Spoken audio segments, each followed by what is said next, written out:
Adesso, ultimo protagonista, questo è un flauto traverso normale, io non uso i tasti, lo uso come se fosse un tubo chiuso fino a qua e soffio dentro in modo diverso. Quello che vi voglio far vedere è che una volta viene fuori una certa frequenza, poi viene la sua doppia, poi viene la sua tripla e poi la sua quadrupla. In altre parole mi aspetto di trovare questi 2, 3, 4. Bene? Allora, non vi meravigliate che vengono fuori dei suoni un po' sceni. Non sono un flautista. Ci sono un flautista proprio se in necessità.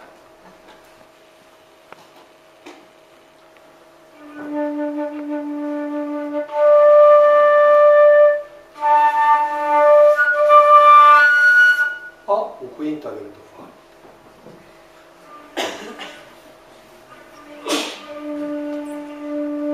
1, 2, 3, 4, 5. Avete sentito? C'era anche il 6. C'era il 5. Sì e no. Allora, non può esserci, cioè qui c'è il 5 giusto, ma non può essere una nota di quelle che troviamo qua. Allora, questa l'abbiamo trovata, questa l'abbiamo trovata, questa l'abbiamo trovata, e fin qua tutto bene, anche se c'era quella piccola considerazione. Quella era stonata, o meglio, non era stonata, quella era il 5 giusto, e questo è il 5 della scala domesticata. Mi spiego? Che cosa è successo? Allora, qualunque strumento che emette un suono emette anche la frequenza doppia, tripla, quadrupla, quintupla. Ma con i suoni emessi da uno strumento naturale non faremo mai una scala, come si chiama, equabile, perché gli scalini non sono compatibili col fatto che devono essere tutti uguali per i trasporti. Questo è il punto più difficile forse da capire. La produzione naturale dei suoni produce sì una divisione delle ottave in modo che ci permette di fare delle note diverse dalle solite do, do, do, do, do, do. Va bene, facciamo do, sol, do, do, sol, do, do, sol, do, sempre poco è. Quando cerchiamo di aggiungere anche il mi, do, sol, mi, do, che già sono abbastanza per fare una bella canzoncina, oppure per esempio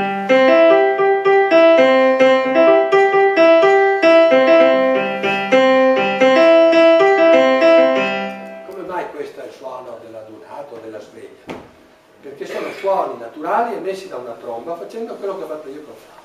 Cioè il trombettista, se è bravo, non deve toccare i tasti, si mette la tromba davanti come erano le trombe una volta che non avevano pistoni e semplicemente con le varie pressioni lui fa 1, 2, 3, 4, 3, 4, 2, 1 e fa anche 5, ma quando fa 5 ci suona un po' stonato perché non è quella a cui siamo ormai abituati. Se guardiamo dal punto di vista storico è tutto il contrario. Una volta tutti consideravano intonata quella del trombettiere e consideravano stonata quella della tastiera che non c'era. Non so se si è spiegato. Quindi diciamo il progresso è andato, adesso sì ho quasi finito, è andato nella direzione di suddividere la scala in parti uguali, ma è andato nella direzione opposta di quello che sarebbe stato la genesi naturale delle note che uno strumento produce per sua natura senza bisogno dell'ingegno umano. Va bene? Adesso su questo torniamo comunque, in modo che sia un concetto un momentino più chiaro. Che cosa succede, per esempio? Ecco, mettiamola così. Beh, è evidentissimo che se io considero solo i tasti bianchi, per esempio, e mi sposto con solo i tasti bianchi, sentite delle melodie diverse. Per esempio io qua faccio il solito framartino. Allora dov'era il mio puntatore? Piglio i tasti bianchi, ignoro i neri E cosa mi succede? Faccio. Va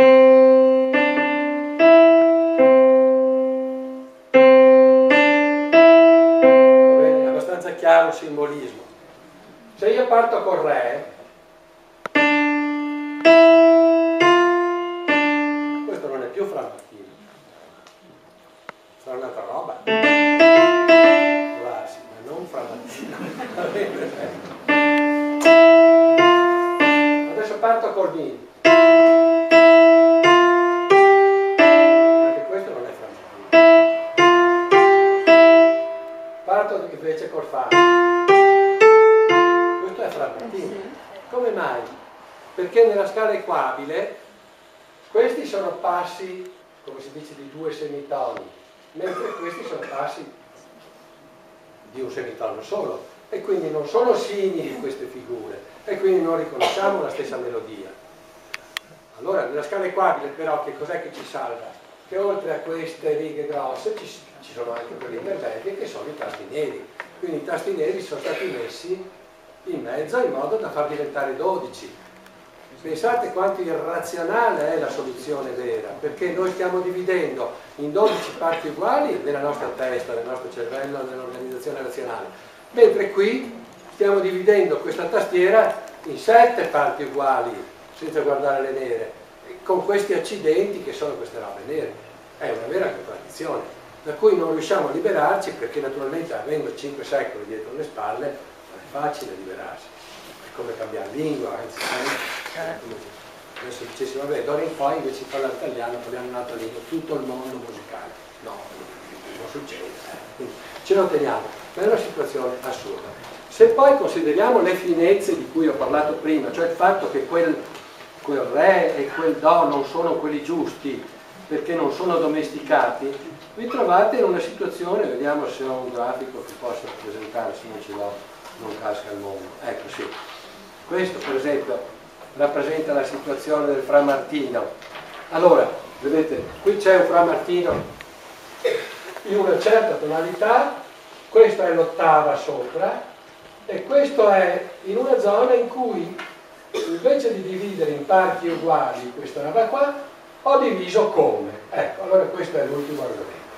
Cosa hanno fatto gli antichi che non conoscevano la possibilità di dividere con i numeri reali in parti uguali? Hanno scelto dei numeri razionali piccoli, cioè hanno cominciato a dire intanto ci mettiamo il 3 mezzi e con quello risolviamo questo intervallo di difficoltà. Poi ci mettiamo il suo inverso che è 2 terzi e con questo ci viene fuori questa nota qua, quindi abbiamo è già qualcosa, numeri molto bassi razionali, cioè hanno privilegiato i numeri bassi razionali. Poi ci mettiamo il 5, col 5 facciamo questa nota in più, abbiamo anche il suo inverso che è questo, cominciano ad essere abbastanza, e così via, così torna fuori quella scala, quei numeri che avevamo scritto nel primo lucido, che sembravano ed erano abbastanza strampalati. Vediamo se lo ritrovo, era l'inizio.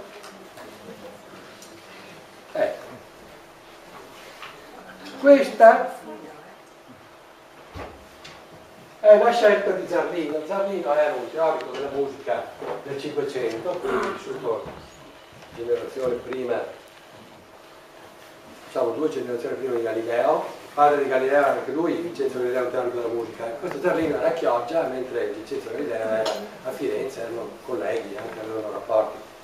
E allora Zarlino ha codificato, in sostanza ha detto d'ora in poi facciamo così, e ha suddiviso la scala con questi rapporti che sono ragionevolmente semplici. Questo non è semplice, infatti si chiama diabolusimus. Vedete che ci sono 12, 17 numeri altri, ma 4 terzi è relativamente semplice, 5 quarti semplice, 6 quinti semplice, 9 ottavi non è semplice, 18 su 17 non è semplice, questo 18 su 17 in realtà è quello che usava anche Galileo la generazione dopo. Adesso non ho tanto tempo di spiegare. Comunque questa è una scelta di Zarlino. Come vedete ci sono errori. In altre parole, la scala che si usava nel Cinquecento non era equabile, Il che vuol dire che se uno costruiva una pianola secondo questi numeri, e vi posso far vedere com'è divertente, così si capiscono anche, se qualcuno sa un po' di greco, da dove vengono questi nomi. Questa è la suddivisione di Zarlino. Allora, vedete, questa è l'ottava, vedete 180 e 90, e questo diapason vuol dire attraverso tutto. In altre parole, questa è l'intera ottava, e questa è la divisione che aveva messo lui.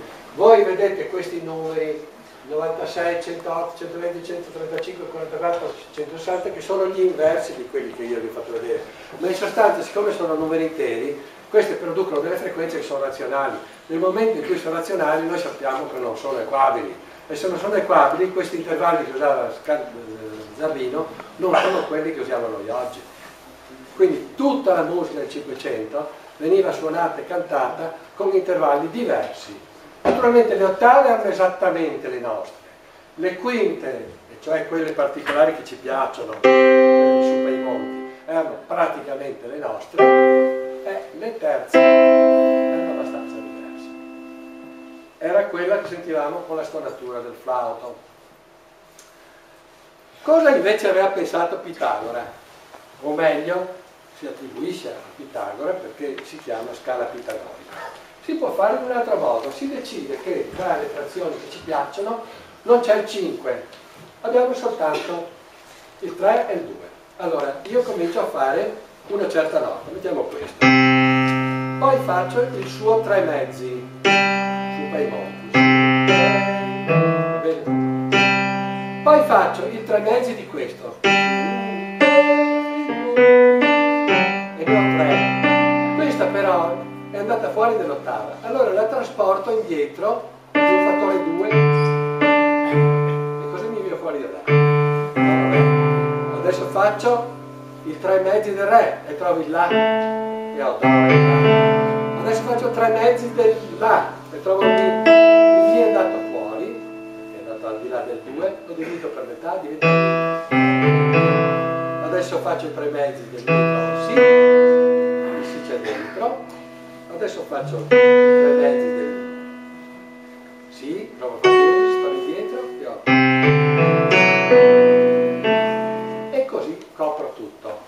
Piccola particolare, non è possibile che dopo 12 passi ci troviamo giusti, perché sennò vorrebbe dire che la suddivisione di nuovo è fatta con un numero razionale, perché sarebbe una potenza di 3 mezzi salvo questo 2. Quindi anche la scala pitagorica è sbagliata. Però la scala pitagorica è quella con cui tutti gli strumentisti accordano i loro strumenti. Se vedete, adesso forse non li vedete da vicino, ma un violinista cosa fa? Queste non sono quinte.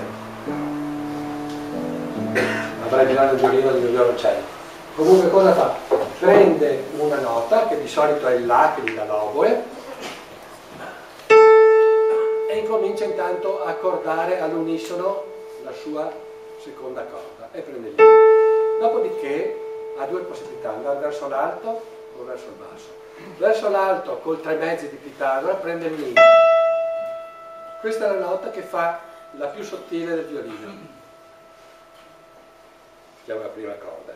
Poi va verso il basso, prende questo che è il Re, poi va ancora più basso e prende il Sol. Naturalmente ogni volta che si sposta aggiunge un piccolo errore rispetto a quello equabile, però è così modesto per effetto di quello che vi ho fatto vedere prima che nessuno si accorge, perché non ha infiniti ottavi, le ottavi sono 4 e quindi con 4, 8, 4 per di qua, 4 per di là, e quindi dopo un po' di questi errori, l'errore anche complessivo di 4 di questo passi. Allora è finita la storia. Spero di avervi un po' spiegato come di antichità desse preferenza all'aspetto numerico, scegliere numeri razionali, numeri interi bassi perché non avevano dimestichezza con gli altri. Gli intervalli erano puri come li producono gli strumenti e come probabilmente il nostro orecchio sentiva con precisione. Allora, oggi no, perché ci siamo abituati. Il compromesso nato a metà dell'Ottocento, quindi diciamo 200 anni fa, all'epoca di Chopin, Schubert, eccetera, è stata invece la scala equabile, che perde la purezza degli intervalli, nel senso che sono tutti un po' stonati rispetto a quelli, ma ha la possibilità di fare quelle che si chiamano, diciamo, in geometria si direbbero le traslazioni, in musica si chiamano i trasporti, e cioè di accontentare la possibilità di andare più alti più bassi senza che ci siano alterazioni nelle larghezze degli intervalli. Allora, questo compromesso è insanabile, non ci può essere una scala, ecco, ci può essere qualcuno che con pervicacia, se non ha strumenti moderni, continua a suonare secondo gli intervalli antichi.